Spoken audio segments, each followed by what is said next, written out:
ও বাবা, বাজার থেকে একটা কাঁচা পেঁপে আনবে গো। মায়ের মতো করে পেঁপে রান্না করব। ওই যে মা একটা পেঁপের তরকারি করতো না, তোমার মনে আছে? ওই যে পেঁপেগুলোকে গ্রেটার দিয়ে গ্রেট করে নিত, সেই রকম করে করব। বাবা বলল, আচ্ছা তোর মা তো ওইগুলোতে মুসুরির ডাল ভেজে ছোট ছোট বড়া করেও দিত, তা সেগুলো দিবি না?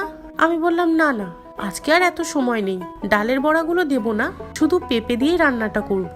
আচ্ছা তোর মা তো এটা অনেক সময় পেঁয়াজ আদা রসুন দিয়েও করতো, আবার নিরামিষও করতো।